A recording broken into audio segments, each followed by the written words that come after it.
This is episode 63 of Teacher Approved. You're listening to Teacher Approved, the podcast helping educators elevate what matters and simplify the rest. I'm Heidi. And I'm Emily. We're the creators behind Second Story Window, where we give research-based and teacher-approved strategies that make teaching less stressful and more effective. You can check out the show notes and resources from each episode at secondstorywindow.net. We're so glad you're tuning in today. Let's get to the show. Hey there, thanks for joining us today. In today's episode, we're sharing creative ideas for celebrating the end of the school year with your students, and a teacher-approved tip for a special display you can make together. Normally, we start our episodes with a morning message, but this week, we are sharing some fantastic community responses throughout the episode. So let's get right to the show. Let's talk about this week's resource of the week, our summer review packets. Over the years, we have often been asked which grade level of our Spiral Review morning work would work best for students to practice with during the summer. So we decided it was time to make a dedicated summer review packet. Unlike a lot of other summer review packets you may see around the internet that contain a bunch of different types of worksheets, ours is a carefully designed review that packs in as much practice as possible on each page.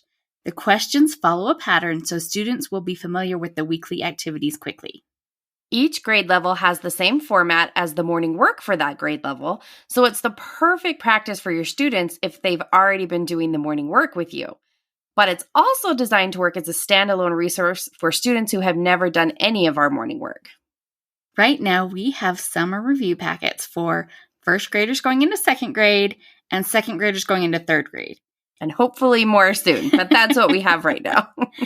Each packet contains 50 pages of math and ELA Spiral Review, which is 10 weeks worth of content. And of course, we include an answer key as well. While these pages are perfect for a summer review, they also make a wonderful end-of-year cumulative review in class.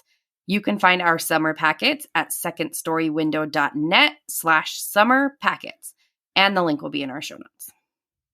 I don't know if you guys have noticed, but here in the U.S., the end of the school year is almost upon us. Well, unless you teach year-round. Well, year-round teachers, you have our condolences.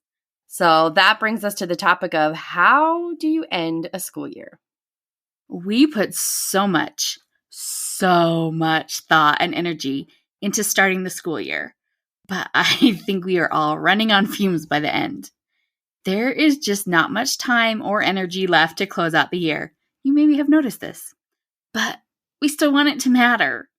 I think if 2020 taught us anything, it's that ending well matters. That abrupt ending we had that year just really stung. And it still stings, if I'm being honest. That was rough for us. It was. Our little preschoolers went home one day and just never came back. Yeah. So how do we celebrate in a tangible way the moment that is the end of the school year? Well, there's no right or wrong answer. It's just about choosing something that feels meaningful to you. Right. So I'd start by asking myself how to acknowledge the community that has grown in my classroom during the year. And then I would look for ways to celebrate those small humans that have just come to take up so much of my heart. And I don't mean that to sound serious or solemn, even if the end of the year can feel heavy. Or not, depending on the year you've had. But I think a lot of times the most tangible way to celebrate a shared experience is to have fun together. Right. So with that in mind, we asked the teacher-approved community to share the ways they celebrate the end of the year. And they offered such engaging suggestions that we want to pass them on to you. So one activity that was mentioned several times was doing an alphabet countdown. If you aren't familiar with this, each day during the last few weeks of school, you do a fun activity from A to Z. Lisa shared these suggestions. A is an all about me sheet that they can share with the class. B is sit by a buddy day. I is for ice pops from the teacher. Her countdown lasts for 23 days because she combined some days. Those are such fun ideas. And I love that she keeps it simple. She could have done baking beautiful banana bread day for B. That's a ton of commitment to stretch out over 20 plus days. Yeah, you're going to burn out real quick if you feel like you have to make something a big production in order for it to be a celebration. And please note that that comment was directed largely at my own go big or go home tendencies. But Lisa was smart to choose something like sitting by a buddy as a celebration. It's low effort from the teacher side, but it would be so fun and memorable for the students. Yeah, I love that. I would love to know what other suggestions teachers have for their alphabet countdowns, especially for those trickier letters. If you've got a good idea for Q or any other letter, will you come share it in the teacher-approved Facebook group? Yeah, I'm really curious to hear other suggestions. But if you don't want to commit to a 26-day countdown, Dawn has this suggestion.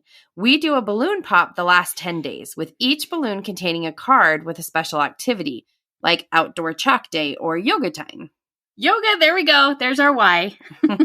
And I think the balloon popping would be a definite hit with the kids. Maggie suggested a quieter type of countdown. She says, my class made a paper chain. Each child got 1 to 2 strips of paper, enough to make as many links as we needed for the number of days left. On their own slip of paper, they wrote something they have been grateful for at school this year. Each morning we take one off, and the student who wrote it gets to read it to the class and then hang it on our grateful wall. I love how thoughtful and reflective that is. It's such a beautiful way to add meaning to your celebratory countdowns. Besides countdowns, we had several recommendations for end-of-year theme days. Lacey says, we have theme days for the last 8 days. We start with Color Day, Sport, Safari, Hawaiian, and Tie-Dye. And Jamie recommends Camp Skeeter, and she typed that all in caps, so you know she really loves it. She says they do gummy worm math, catching insects, scavenger hunts, letters from camp, flag raising, morning exercises, chairs put away, desks organized as cabins, cabin competitions, care packages sent from home. I'm not done. There's more. A campfire in the center of the classroom, hiking, bathroom is referred to as the latrine, lunchroom is the mess hall. The list goes on and on. I have students from years ago, now adults, who still talk about how much they loved Camp Skeeter. That sounds like so much fun. I can understand why Jamie's students remember that. And Emily and I love theme days. Especially camping. That's the best one. They are just a great way to keep students engaged at the end of the year. As we've mentioned before, student engagement depends on that balance between routine and novelty. At the end of the year, routine is tipping way into the boredom side of the balance. So adding surprise, whether that is through a theme day or other activity, it helps keep things from getting out of control. And a theme day is a great way to add to the surprise and delight that help regular activities feel like novelties, which is like the secret key to doing a theme day, is that it doesn't actually have to be that exciting, but when you make it themed, suddenly your normal activities seem spectacular. Yeah, anything themed feels fun and novel, and that is always going to feel like a celebration, especially at the end of the year. Yeah. We also like theme days because they take some of the pressure off the teacher. In episode 7 of our podcast, we said that theme days are a little moment of peace dropped from the teacher saints above. And I still stand by that. Theme days are nice because you can plan and prep them in advance, and the kids are so engaged that a lot of the management hassles that come at the end of the year just kind of vanish for a while. In my mind, theme days are always kind of paired with the feeling of a big exhale. They just give you a moment to get your feet under you again. Plus, if you give the kids enough independent activities during your theme day, you have time to work on your independent activities like finishing grading or updating cumulative files. That's way less fun than what the kids are doing. But like Emily mentioned, episode 7 of our podcast is all about theme days. We walk you through the 7 steps of planning a successful theme day and share our tips and tricks. So definitely revisit that one. We also have 2 already done for you theme day resources in our shop. We call them Delight Days, DLITE, which stands for, obviously, Differentiated Learning and Integrated Theme Experience. We can't help ourselves around acronyms. Even if no one else appreciates them. Everyone needs a hobby. Each themed set for 1st through 3rd grade includes a differentiated packet, brain breaks, themed writing activity, task cards, differentiated whole class review activity, a themed closed reading passage, and more. We have a space theme and a camping theme for only $5 each. and we'll link to those in the show notes. We call our camping day Camp Learn a Lot instead of Camp Skeeter, but you could still apply a lot of Jamie's camp day suggestions. Hey there, teacher friend. Do you have a question or concern that could use a teacher-proof solution? We'd love to help you out by answering your question here on the podcast. You can submit your questions to hello@secondstorywindow.net and put podcast question in your subject line. Can't wait to hear what's on your mind. Chantel's class has a fort day. She has the kids bring cardboard boxes and blankets and then uses those on the students' desks to create awesome forts and read with flashlights. I have never heard that before, but that sounds like so much fun. I bet that's something the kids will remember forever. Yeah. Besides camp day and fort day, Melissa recommends a glow day. But if you don't want to commit to a whole glow day, you could still have a lot of fun with just a glow party. Yes, Cindy says, get donations from families, block windows with black paper, let kids tape the glow sticks on their clothes, turn off the lights, and turn on the music when everyone is ready. That would definitely be kid heaven. Another fun idea is board game day. Mindy says she has her kids bring games from home with the stipulation that there are no electronic games.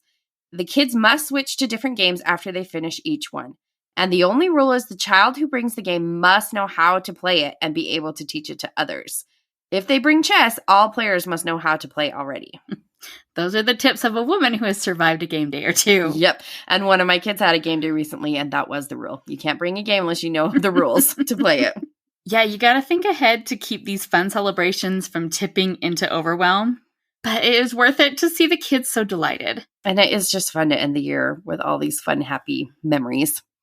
Another party idea comes from Sam, who celebrates everybody's birthdays at once with a big party for everyone.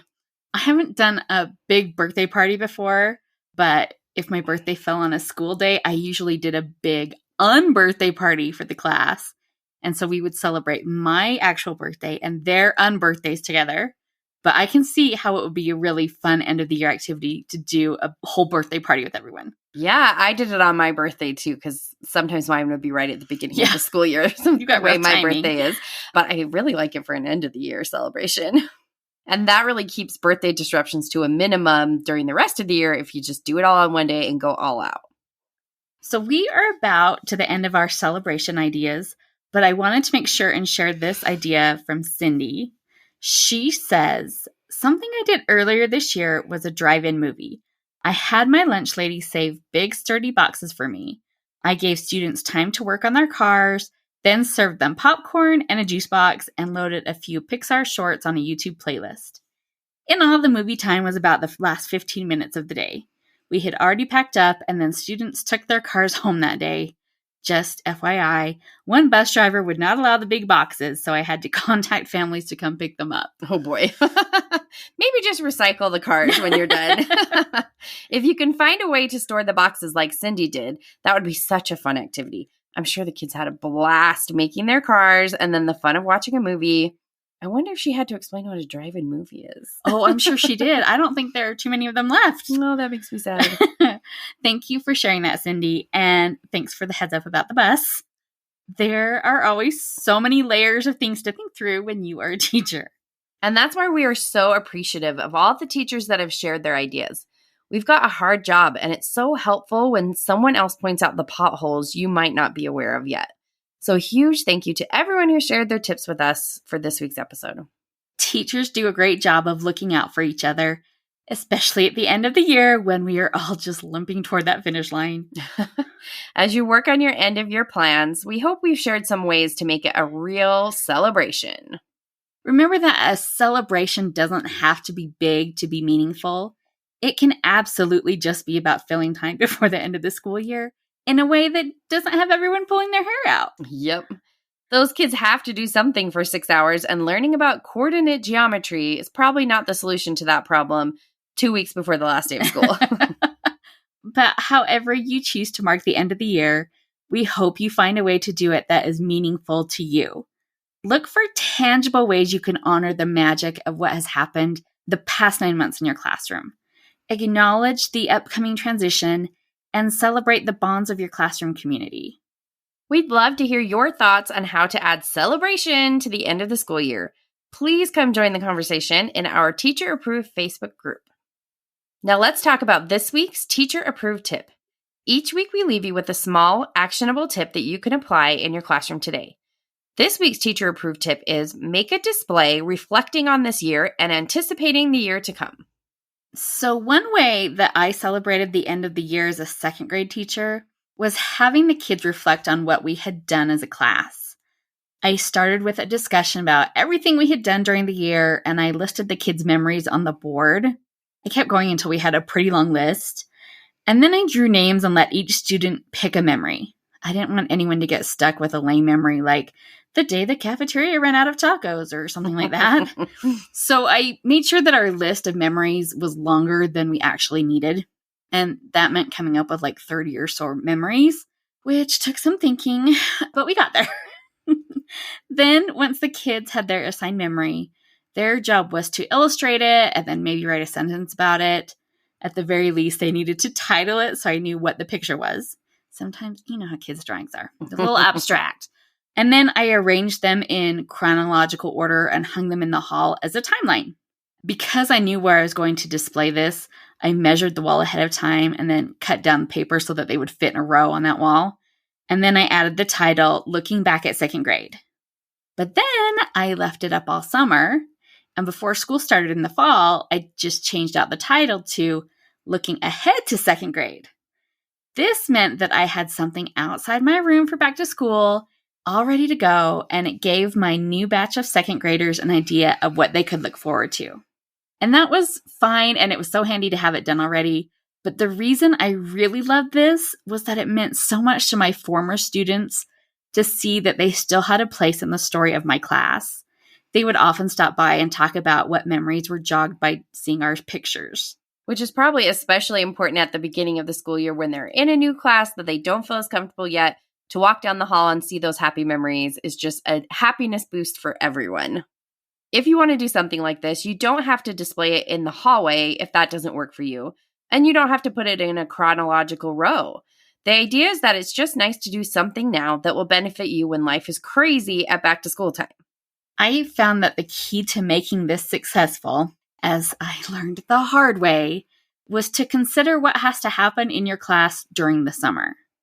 Because I was taping papers onto brick, they just were no match for the humidity of the swamp cooler and the industrial fans that were blowing on the newly cleaned carpets. If the point of doing this is to reduce your workload, you don't want to have to keep taping things up. So learn from my mistakes and find a way to make it sturdy enough to survive 3 months. I wonder if you could put out a big piece of butcher paper and tape everything to the butcher paper, and then you could take it down easily and put it back up easily. Oh, handy dandy. You could probably even glue it on the butcher paper and then be even more solid. Yeah. Or you could cover it with butcher paper like somebody had suggested to us recently about covering up your bulletin boards at the end of the year for next year. And you cover them with butcher paper. But I still think the things inside the butcher paper might fall with the humidity. So I think doing it on butcher paper, you could take it down, roll it up, and then put it back up. Or someplace where you could use push pins. We are going to problem solve this for y'all. Yes. I do think it's such a fun idea, though. And if you do this, we would love to hear about it. Yeah, or send pictures. Please send pictures. Yes. To wrap up the show, we are sharing what we're giving extra credit to this week. Emily, what are you giving extra credit to? I'm giving extra credit to the book Yours Truly by Abby Jimenez. I gave extra credit last year to another one of her books, Part of Your World. And this is actually the second book in that series. But that just means there are some of the same characters in both books. They're definitely standalone stories that you can read in any order. In Yours Truly, you get a little bit of everything. There's enemies to lovers, fake dating, epistolary romance, though I don't know if I'd go as far as calling it that when they only exchange letters for like a small portion of the book, but I keep hearing this book described as that. Okay. So I threw that in too. Somehow it all comes together well. I don't know how, but she nails it. I listened to the audiobook, which was fun because there are dual narrators, which I love. And the male narrator is my favorite male audiobook narrator ever, Zach Weber. If you like Emily Henry, I think you'll enjoy this book. It's not a flawless book. There are some things about it I would change, but overall, excellent read that I just zipped through.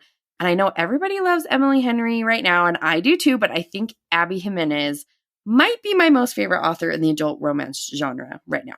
Well, I will have to check that out. I'm way behind. It's been on my to-be read for a long time. Yeah, so come on. I got to catch up. What is your extra credit going to? I'm giving extra credit to a book too. Ooh. It is Jane and Edward by Melody Edwards. Not confusing at all to have those double Edwards there, but we'll figure it out. So Jane Eyre is my favorite book, and I'm such a sucker for any Jane adaptation. And this happens to be a modern retelling where Jane is a legal secretary and Edward is a high-powered attorney, of course. But Melody, I think she did a really good job translating the story into a more modern setting without just a cookie-cutter copy and paste of events. She's faithful to the original while still adding really clever updates. But even if you have never read Jane Eyre, I think you would still enjoy the story as a modern romance, if that's your jam. If it's not, I can't help you. The author also did a really great job at updating the more problematic parts of that storyline. What? In Jane Eyre? I know. I really enjoyed it, but I think I would maybe have liked it even more if the author had kept the story in the first person. The way that Jane Eyre is written, I think it would have really boosted the emotional impact of the story, but that's just a minor quibble in an otherwise very entertaining read. Now, the real question is, while you were reading, did you picture Edward as Michael Fassbender? Yes, I did. Okay, then I will definitely read this book and picture that as well. I even looked up pictures of him to make sure I had it right. That's dedication. That is it for today's episode. Try out some of these teacher-approved ideas for celebrating the end of the school year with your class. And remember our teacher-approved tip to make a visual display of your year together with your students. Do you know a teacher friend who may enjoy this episode? Sharing with a friend is the #1 way you can help us reach new listeners, and we appreciate it so much. We hope you enjoyed this episode of Teacher Approved. I'm Heidi. And I'm Emily. Thank you for listening. Be sure to follow or subscribe in your podcast app so that you never miss an episode. You can connect with us and other teachers in the Teacher Approved Facebook group. We'll see you here next week. Bye for now. Bye.